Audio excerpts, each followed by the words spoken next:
Well, hi everyone, it's Joe for Hire. It's another rainy day today. We had rain overnight. We're supposed to get more this afternoon. Everything's wet. I had a bunch of gardening jobs lined up for today, and I think that's pretty much out the window.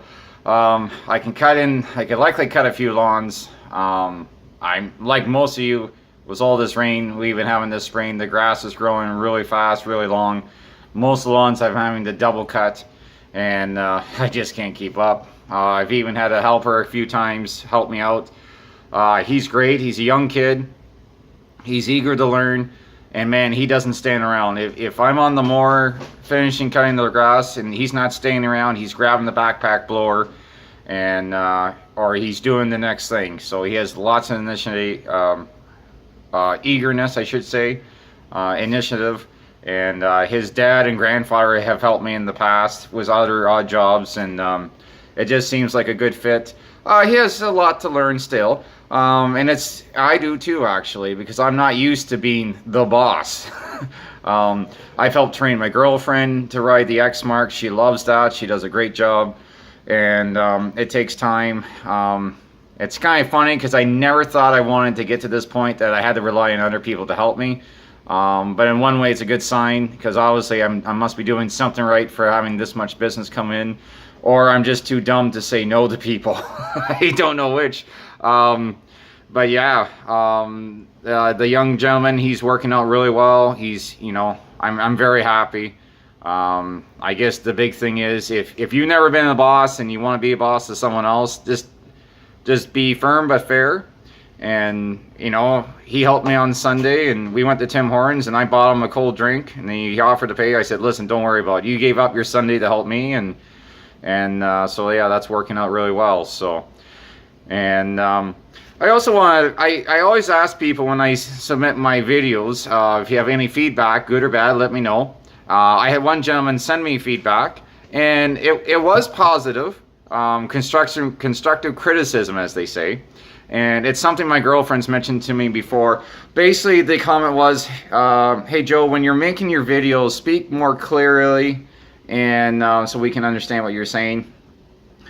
He wasn't being mean about it.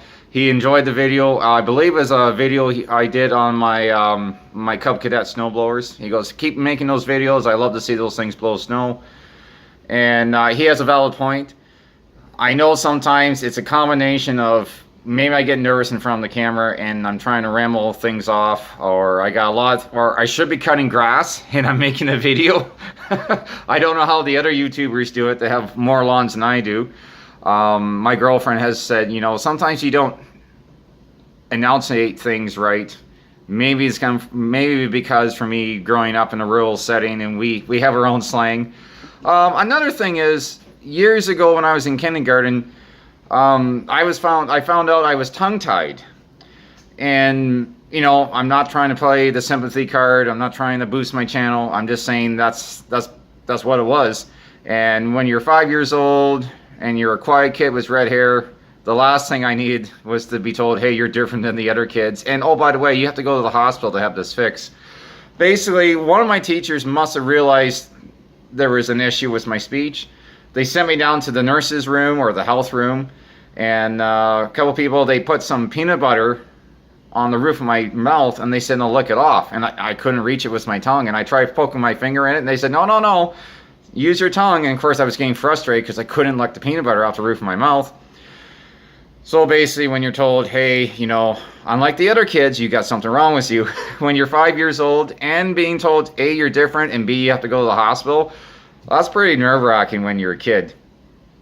But to my parents' credit, somehow my mom asked our local dentist, and she goes, hey, they said he's tongue-tied, he's nervous about going to the hospital, what do I do? The dentist says, no problem, you're a client of mine, bring him to me, I'll do it right here in the office chair. He doesn't have to go to the hospital. I don't think they can do that now. His name was Dr. Rick Merritt. Unfortunately, he passed away due to cancer. Nice man. I don't remember being 5. Obviously, I don't remember a lot about the procedure. I do remember going to his office to have it done. It might have seemed like hours when you're 5 years old sitting in the chair, but I don't think it was. Obviously, they would have gave me some local freezing, or like I was wide awake when it happened. and maybe my tongue or mouth was a little sore for a few days, but other than that, not the big deal that I was expecting. You know, I didn't have to go to the hospital, and so that was a huge relief to me. That was really good that he did that. Like I say, by today's standards, they likely would not do that today, I'm guessing, but I'm thankful he did that for me, and I'm sure my parents were too. And so basically, right from kindergarten all the way to, I'm going to say at least grade 8, I was in speech therapy. Had a little problems pronouncing some of my syllables, like SH, I had a hard time with. But you know, they had to pull me out of class to go to the speech therapy and all that.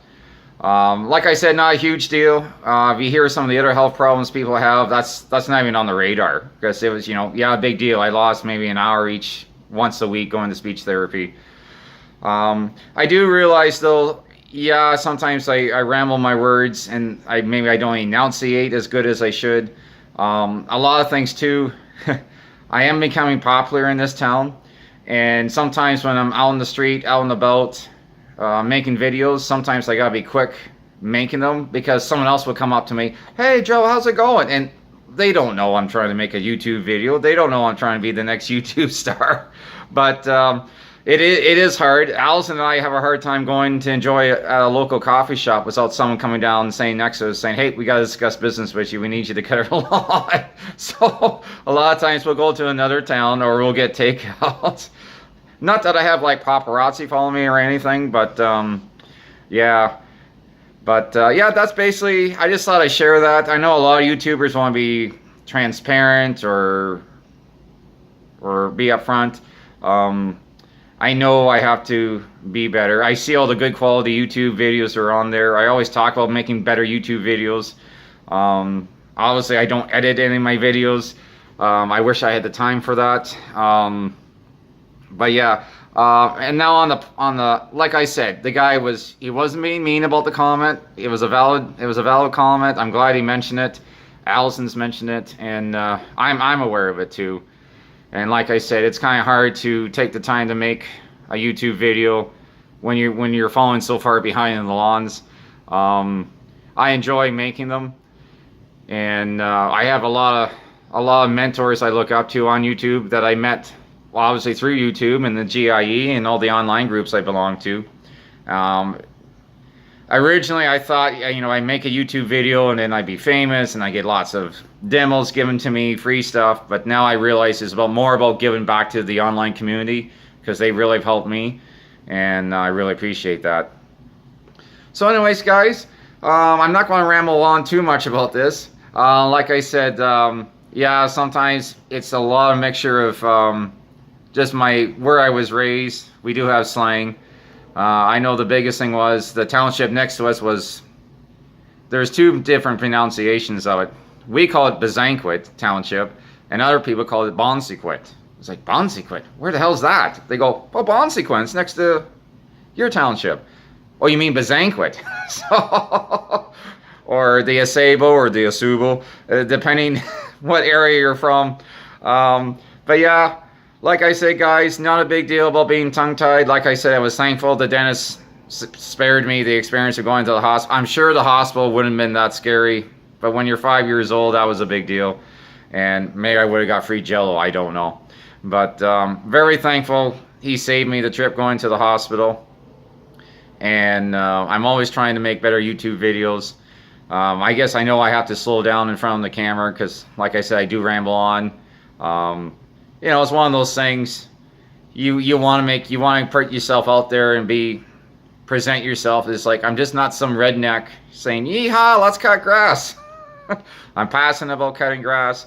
I have taken on a lot this year, and there's a lot of different reasons why. One, the landscapers, there was 2 of them. One decided he didn't want to cut grass anymore. The other partner's gone downsize, and I picked up a lot of lawns due to that.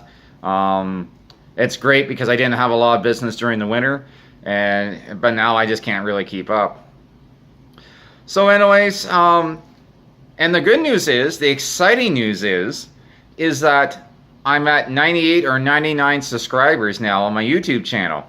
So you know what that means. If we hit 100 subscribers on Joe for Hire Lawn Care, I'm going to do a giveaway.